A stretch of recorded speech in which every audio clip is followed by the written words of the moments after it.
Hello friends, आप सबका स्वागत है उड़ान सेंटर की इस वीडियो में। इस वीडियो में हम लोग झारखंड बोर्ड क्लास 8 के टॉप एमसीक्यूज़ के बारे में जानेंगे जो साइंस सब्जेक्ट के हैं।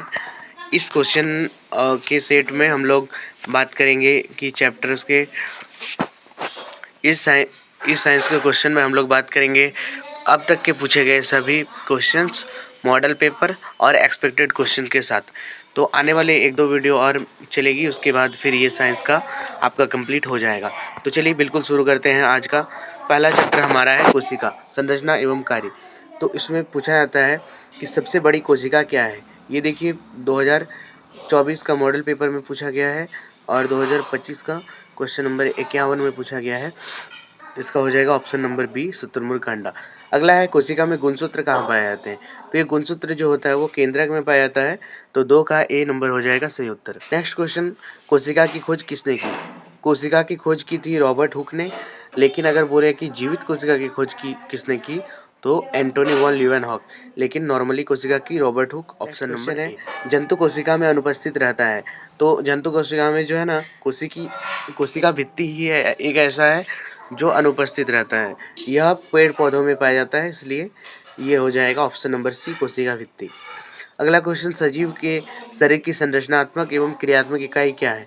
संरचनात्मक एवं क्रियात्मक इकाई को कोशिका बोला जाता है।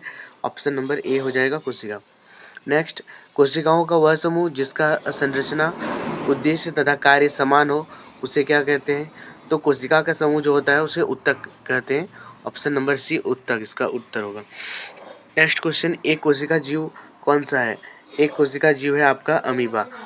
जेली जैसा पदार्थ जो कोशिका में पाया जाता है उसको बोलते हैं कोशिका द्रव्य। ये लिक्विड टाइप का रहता है।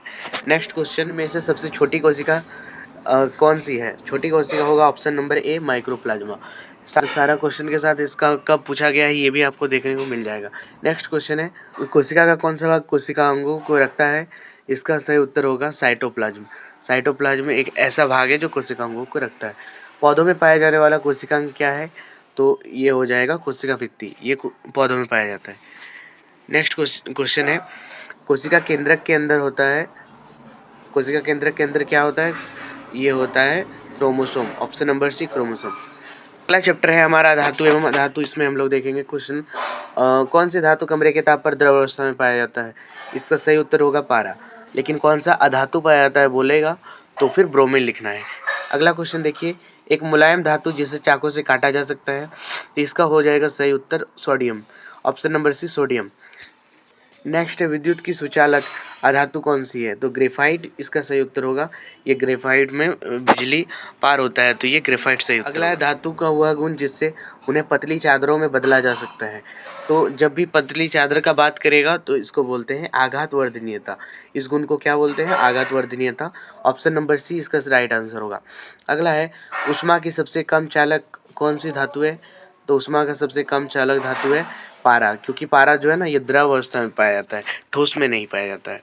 इनमें से कौन सी अधातु है। सल्फर, कार्बन, ऑक्सीजन, उपरोक्त सभी। तो इसमें क्या है ना, सारा कुछ ये अधातु ही है। सल्फर भी अधातु है, कार्बन भी, ऑक्सीजन भी, और ये डी नंबर इसका सही उत्तर होगा, उपरोक्त सभी। अगला है, पीतल क्या है। पीतल मिश्र धातु है। ये पीतल बनता है तांबा और जिंक से, तो इसका हो जाएगा पीतल। अगला क्वेश्चन है, सोडियम को किस में रखा जाता है। सोडियम को रखा जाता है केरोसिन तेल में डुबाकर। ऑप्शन नंबर हो जाएगा सी इसका राइट आंसर। निम्न में से किसे चादर में बदला जा सकता है। तो ये हो जाएगा जिंक। ये धातु है, इसको पीटकर पतला चादर में बदला जा सकता है। अगला क्वेश्चन है कि कौन सी अधातु कठोर होती है। इसका right answer option number C, हीरा। हीरा जो है ना वो कठोर पाया जाता है। पेंसिल लीड बनाने में किसका उपयोग होता है। पेंसिल में ग्रेफाइट का इस्तेमाल होता है। Option number C, graphite. निम्न में से किसमें धातुओं का उपयोग होता है। आतिशबाजी, उर्वरक, खाना पकाना, ये सभी।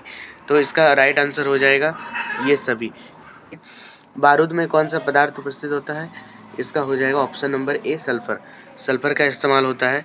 नेक्स्ट क्वेश्चन, अधातुओं के ऑक्साइड कैसे होते हैं। हो जाएगा ऑप्शन नंबर ए, अधातुओं के ऑक्साइड अम्लीय पाए जाते हैं। अगला, सूक्ष्मजीव का निवास कहाँ होता है। तो ये वायु में भी रहते हैं, पानी में भी, जीवित वस्तुओं पर भी, इसलिए इसका हो जाएगा ऑप्शन नंबर डी, इनमें से सभी। इन सभी क्वेश्चन के आंसर लिख लीजिए, बहुत इंपॉर्टेंट है। आगे है, बायोडीजल के निर्माण में कौन सा सूक्ष्मजीव सहायक है। इसका हो जाएगा सी नंबर शैवाल। अगला है कि मलेरिया किस मच्छर से फैलता है? इसका उत्तर हो जाएगा मादा एनीफिलीज मच्छर, है ना, मादा एनीफिलीज मच्छर हो जाएगा इसका सही उत्तर। इसका ऑप्शन गलत है, तो आप लोग लिख लीजिए मादा एनीफिलीज मच्छर। आगे गेहूं का कीट रोग किस सूक्ष्मजीवी से होता है? तो गेहूं का कीट रोग जो होता है ये होता है कवक से। ऑप्शन नंबर बी कवक इसका राइट आंसर हो जाएगा। नेक्स्ट, दही बनाने में किस सूक्ष्मजीवी का इस्तेमाल होता है? ये है उसका ए नंबर होगा इसका लैक्टोबैसिलस। लैक्टोबैसिलस का इस्तेमाल होता है दही बनाने में। पेनिसिलिन की खोज किसने की? इसका राइट आंसर हो जाएगा option number A Alexander Fleming. इसके बाद विश्व का पहला प्रतिजैविक एंटीबायोटिक कौन सा है? पहला जो एंटीबायोटिक था वो पेनिसिलिन था, इसलिए इसका ऑप्शन डी हो जाएगा पेनिसिलिन करेक्ट आंसर। नेक्स्ट है किण्वन की प्रक्रिया की खोज किसने की? तो इसका खोज किया था Louis Pasteur, option number D Louis Pasteur. Dengue वाहक परजीवी कौन सा है? तो डेंगू ये होता है मादा एडीज मच्छर। और अगर बोलेगा कि मलेरिया किससे होता है तब हो जाएगा मादा एनीफिलीज मच्छर। नेक्स्ट है दूषित पानी पीने से कौन सा रोग होता है? तो ये होता है टाइफाइड। टाइफाइड होता है दूषित पानी पीने से, ऑप्शन नंबर ए। एड्स एक संक्रमित व्यक्ति से दूसरे व्यक्ति में कैसे फैल सकता है? तो ये रक्तदान से, यानी कि ब्लड के माध्यम से, रक्तदान से, ऑप्शन नंबर बी। नेक्स्ट है मलेरिया रोग का कारण क्या है? इसका सही उत्तर होगा ऑप्शन नंबर ए प्रोटोजोआ। प्रोटोजोआ से फैलता है। नेक्स्ट है एंथ्रेक्स रोग किससे होता है? तो ये होता है मनुष्य से भी फैल सकता है, मवेशी से भी, ऑप्शन नंबर सी हो जाएगा, ए और बी दोनों, ठीक है, ऑप्शन नंबर सी हो जाएगा। अगला है निम्न में कौन सा एंटीबायोटिक है? एंटीबायोटिक कौन सा है? तो स्ट्रेप्टोमाइसिन हो जाएगा इसका करेक्ट उत्तर, ये एंटीबायोटिक है। नेक्स्ट क्वेश्चन है फंगस क्या है? तो जो फंगस है ये सूक्ष्मजीव है, इसका उत्तर गलत है, इसका ऑप्शन नंबर सी हो जाएगा एक सूक्ष्मजीव। एक सूक्ष्मजीव सही उत्तर होगा। क्वेश्चन नंबर 16, सामान्य सर्दी किसके कारण होती है? तो ये होता है वायरस के कारण, 16 का हो जाएगा ए नंबर वायरस। नेक्स्ट है 17वें, ईस्ट का उपयोग किसके उत्पादन में होता है? तो इसका उपयोग होता है अल्कोहल के उत्पादन में, ऑप्शन नंबर बी अल्कोहल सही उत्तर होगा। फ्रेंड्स अगला बाकी सारे क्वेश्चन बाकी चैप्टर के हम लोग नेक्स्ट वीडियोस में देखेंगे। तब तक के लिए वीडियो को लाइक करिए, चैनल को सब्सक्राइब करिए, अपने दोस्तों को भी शेयर करिए ताकि उनको भी पता चले इसके बारे में। मिलते हैं नेक्स्ट वीडियो में इसी तरह इम्पोर्टेंट और हेल्पफुल वीडियो के लिए हमें सब्सक्राइब जरूर करें। Thanks for watching.